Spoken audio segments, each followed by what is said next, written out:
oynattın. Allah hakkıma oynattı. Neler okuyacağım bu gece? Oo, Allah hakkıma oynattı kızımla.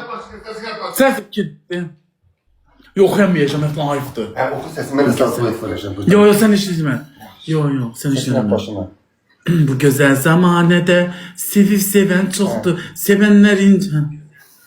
Oynadan. Oy baba. Güzel zamanede sevip seven çoktu. Sevenler incimesin ama bizden yoktu. Yoktu. Ay baboş necəsən? Çok sağ olsun. Sen Ne ne tersin? kadar çok istəyirlər. Bayaqdan deyirlər ki baboş gelsin. Mən də Peki. dedim diyə bu dəqiqə baboşu çağırım hə. Necəsən ay baboş? Çok sağ olun. Oxumuşlar necə geyinsən belə? Şamın xeyir ay baboş. Her zaman da mahnılarınıza kulak astıram. Ay çox sağ ol canım baboş. Baboş. Necə O xoruzu, hanım? xoruzu necə yeyirsən ay baboş? Belə götürürsən, belə yeyirsən. Març-murçunla. Yeşil çekilip dişimin arasında yiyelim. Halal deyirsən baboş. Necəsən? Yaxşısan? Sağ olsun. Ne tersin?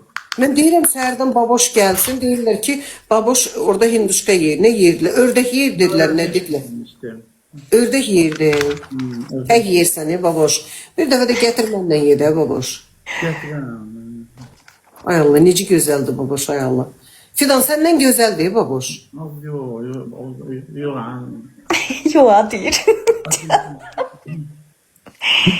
Krasavçikdir də, krasavçik. Çok sağ olun. Çok sağ olun. Bəlkə bir nəfər də qoşaq oyun oynayaq.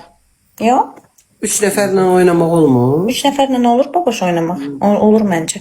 Onda 3 nəfərlə oynayaq. Belə üçümüz. Az baboş səni udacaq, az biabır olassan. Ama Ben bu baboşun zaman dedi. Hə? Yani bu dakika canlı 7 bin kadar bir yakın 8 bin adam olur. Bir de Gözünü. ne? Düşmür ama.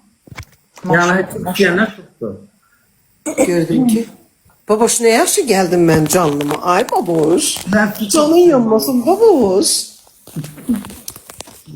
oyuna start ver görüm baboş. 3 nəfər Bayaqdan, start veriləcək. bayaqdan deyirəm ki, dayanın gedim bəzənim gəlim.